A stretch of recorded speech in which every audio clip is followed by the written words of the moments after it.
Welcome back, y'all, to part 2 of 101 with Brian Slade, the interview here. We have our whole crew here asking Brian Slade interesting questions about his music career and whatnot. So the next person up is SoFly Justin. Go ahead. Slade, as a Yes. person with a amazing vocal ability and vocal range, what advice would you give to these young artists today who need help developing their vocal ability? More so for live performance or for recording? This is question for. For both. I would say, as far as vocal training and building up, you have to remember that if you baby your voice, it'll act like one. That's the main thing that people don't get. If you treat your voice very delicately and, over the top, trying to make sure you baby it, and I'm not saying don't protect it, particularly after you've already used it in night air. I'm not talking about that. I'm talking about where I can't drink this and I can't do that. If you treat it like a baby, it will always act like one. You cannot allow your voice to punk you out. And the punking all begins in the psyche of the vocalist, who is literally, to me, the coach. And the vocal is the student or the pupil. And you have to, first of all, get into your own psyche and tell yourself, I can do all things through Christ. So many vocalists talk about, oh, I can't hit that, I can't do this, I can't do that. You hear 1,000,001 reasons why they can't stretch or grow or try something new. And all that does is manifest in their performances, in their recordings. And I would suggest that you don't try to do a perfect performance. I tweeted about this yesterday, that if you try to give a perfect show live, you're most likely going to choke, because you're not singing perfect for yourself. You're doing it because you still have thoughts of what they think about what you're going to do. And when you do that on stage, you always choke, because you're not singing from a real place. You're not being a conduit, you're just being a singer. And when you're a conduit, if you're allowing, the Spirit to sing through you, no matter what genre it is, if you're allowing the Spirit to sing through you, you can't predict that. You shouldn't be able to remember even what you did. You should look back at your footage and say, I don't even remember doing that, because I wasn't in that moment. I was allowing God to sing through me. So that's the first thing. In the studio, don't go in there to practice.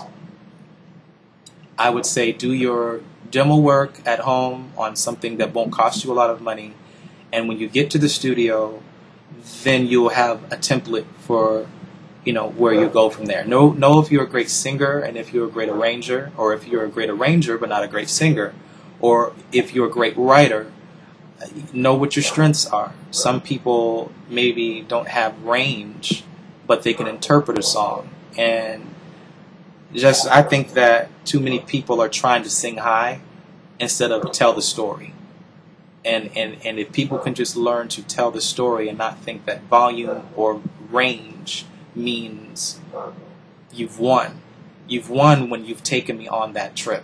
And someone they can study is Joni Mitchell. To me, she's a fantastic storyteller. She's not in our particular genre, as pop, R&B, or dance music. But as far as learning her lilt and how she approaches the song and storytells, Chrisette Michelle is one of the few people I know that can interpret and tell a story. So obviously, she must be influenced by her predecessors. I would suggest Joni Mitchell, honestly, for vocalists. And then as far as performing live and pulling it off and going for it, I would suggest people pay attention to Ella, even Nat King Cole, Johnny Mathis. They need to look.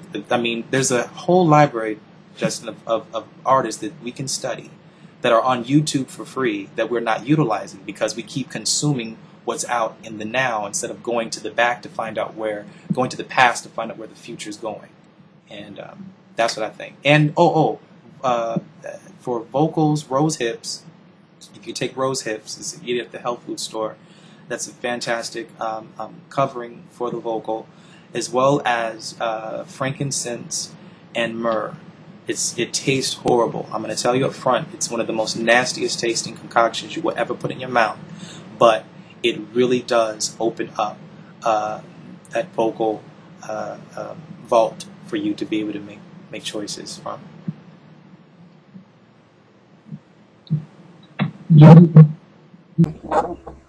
You also talked about a little bit of creativity. Everybody's inspired by some people.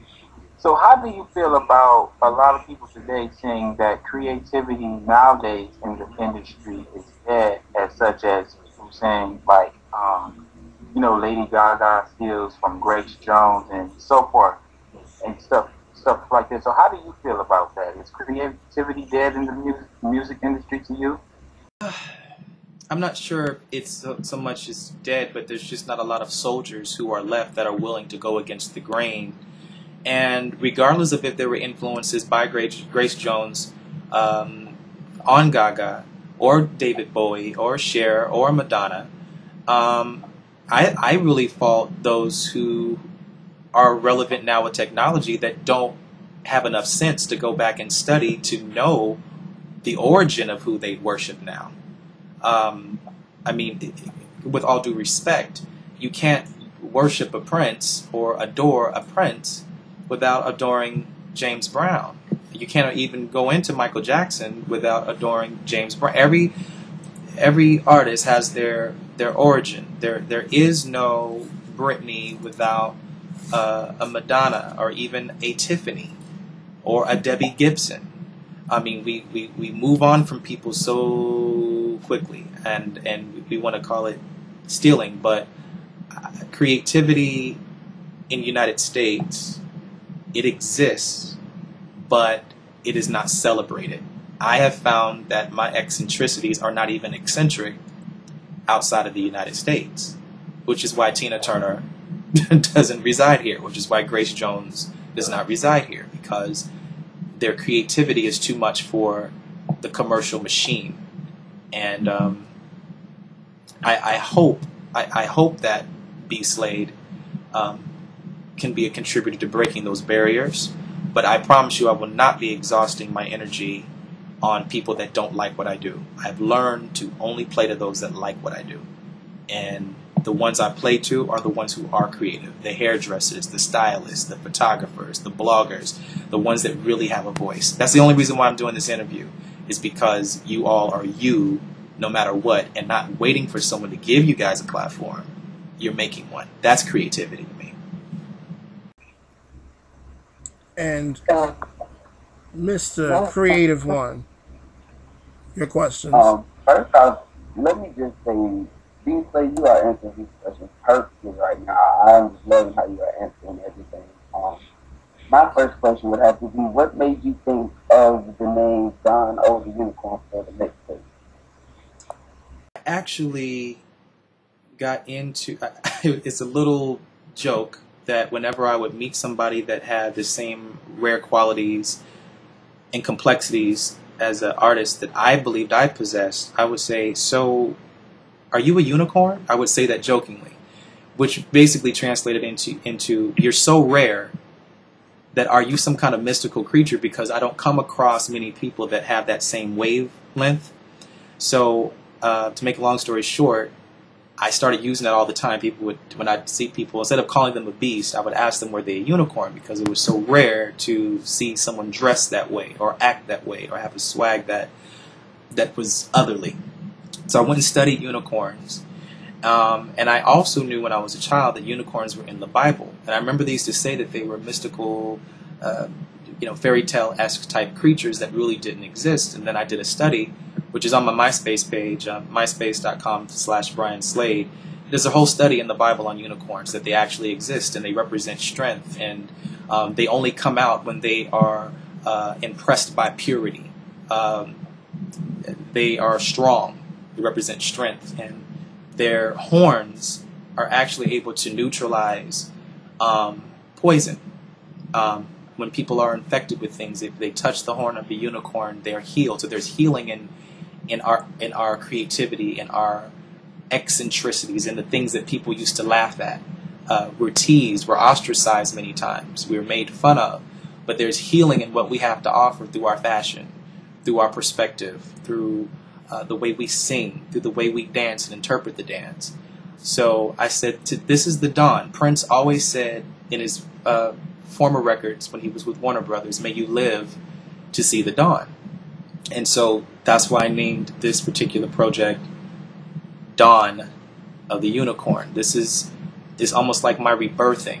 It's like I finished my assignment under that moniker, the previous moniker I walked in, and now it's not just in another, people think is an ego, but it really isn't. It's really a brand new expression completely, because, I mean, Tori, I'm sure you guys can agree, it sounds nothing like what I did before, because it's a whole new person, it's a whole new spirit behind it. I'm liberated in every way.